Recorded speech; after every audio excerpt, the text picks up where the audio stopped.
Hi, I'm Susie Garden, and this is the Ageless and Awesome podcast. I'm an age-defying naturopath and clinical nutritionist, and I'm here to bust myths around women's health and aging so that you can be ageless and awesome in your 40s, 50s, and beyond. The Ageless and Awesome podcast is dedicated to helping women through perimenopause and menopause with great health, a positive mindset, and outrageous confidence. Hit subscribe or follow now, and let's get started. Hello, gorgeous one, and welcome to Q&A Thursday. This week, I have a question that I get a lot. I'm seeing a lot of women who are iron deficient in clinic and in my programs. And one of the questions I get a lot, and I've had this one from a lovely lady called Irene in Melbourne. And she said, why am I iron deficient? I eat red meat. What's going on? So there's a couple of things that can be the cause of being iron deficient. And obviously with women, a lot of the time it can be if you have quite heavy periods. And if you're not sure whether or not you are having heavy periods, I have done a Q&A on this a few weeks ago, so go and check that out. But if you're not having heavy periods, and you feel like, well, I eat red meat, I shouldn't be iron deficient. Well, there's a few things we can talk about here. As nutritionists, we used to say you are what you eat. And now we're saying you are what you absorb. And this is the thing. These days, lots of people are not absorbing their nutrients very well. Why is this? There are quite a few reasons for this. So one is they may not be chewing their food properly. Even things as basic as that can mean you're not breaking down your food properly if your digestion's not great. And so, you won't absorb your nutrients. So there's that, not chewing your food properly. There is being distracted when you are eating. So if you're watching TV, if you're looking at a screen, reading, anything but focusing on your food, essentially, then you're not smelling your food, you're not looking at your food. That kind of thing will reduce your secretion of digestive juices. We have something called the cephalic reflex. If you think about right now, think about what is your favorite food. Maybe it's chocolate cake, maybe it's the fresh bread, something like that. Just bring into your mind right now what your favorite food is. And I want you to really think about it. Imagine it in your mind. Imagine what it smells like. Imagine what it tastes like. And even me just talking about this to you, my mouth is watering.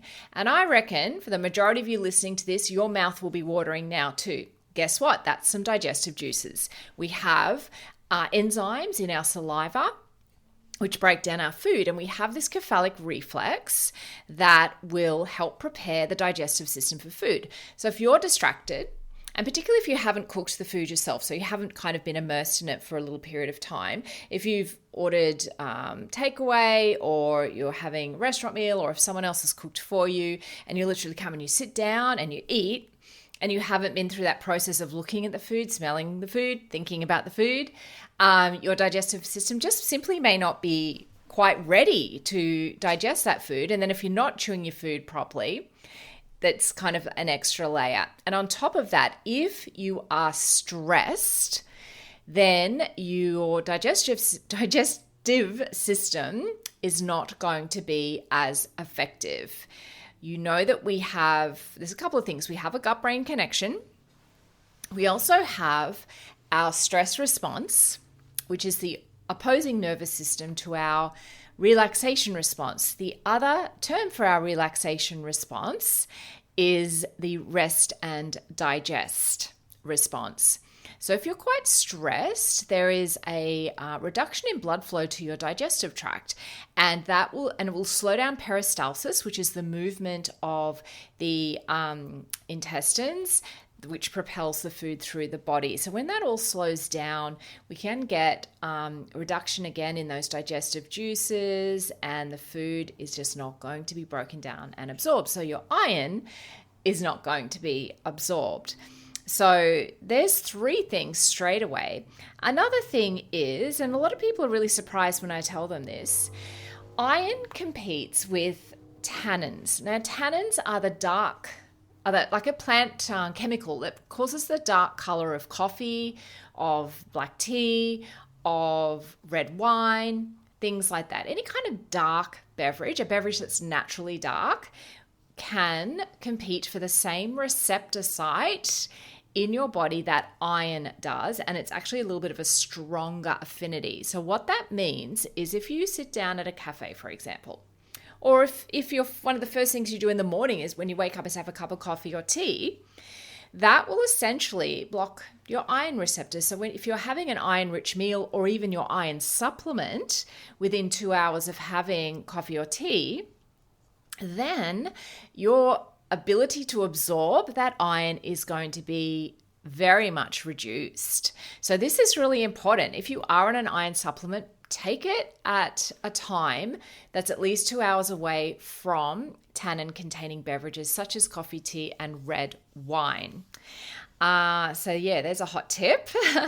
Another one is that to get really good absorption of iron, you need vitamin C. So if you're having an iron-rich meal, make sure you're also having vitamin C foods. Now, nature knows this, and when you're looking at plant-based sources of iron, they will almost always also have high levels of vitamin C in them, which is awesome. So you're going to get that absorption happening really well. Red meat doesn't tend to have that, so you do need to be mindful that if you are having red meat for the purposes of increasing your iron, that you're having some dark leafy greens with it, or some sort of citrus perhaps, that will help to give you that vitamin C so that you can absorb your iron better. The last thing I'm going to mention, because this is my short podcast, this Q&A, the last thing I'm going to mention is that you may have some inflammation going on in your digestive system that may be preventing some of the absorption or breaking down and absorption of your nutrients. So if you've got something like food intolerances, for example, I speak to a lot of people that are dairy intolerant, but they might just have some milk in their coffee and they may get a little bit of diarrhea, but that's okay because it's worth it. Well, every time you're getting like maybe a little bit of bloating or a little bit of diarrhea, and you know it's because of a food intolerance, then you've actually got a little bit of inflammation going on in your gut. And it's not something you're even probably aware of. But if you have that inflammation, that's going to make it just that little bit more difficult for your digestive system to break down your food and absorb your nutrients, including iron. So that's kind of my quick and dirty on why you're iron deficient, even if you're having red meat. So thank you so much, Irene from Melbourne, for that question, because I think it's really important that you, particularly as women, a lot of us are iron deficient, and it's really important to know why, particularly if you're having iron supplements and you're having foods that are high in iron, but you feel like you just can never get on top of your iron deficiency. There you go. Hope you've enjoyed it. Please let me know if you have a question for future episodes. I would love to hear from you. Thanks so much for joining me today on the Ageless and Awesome podcast. If you liked today's episode, please make sure you click the little plus button if you're on Apple Podcasts, or the follow button if you're on Spotify, so that you can get each new episode delivered to you every single week. If you like free stuff, and who doesn't, then head over to susiegarden.com and grab my 8 essential age-defying secrets every woman over 40 should know right now. Or if you'd like to continue the discussion, head over to Instagram and DM me at Susie Garden Wellness. I'd love to connect with you.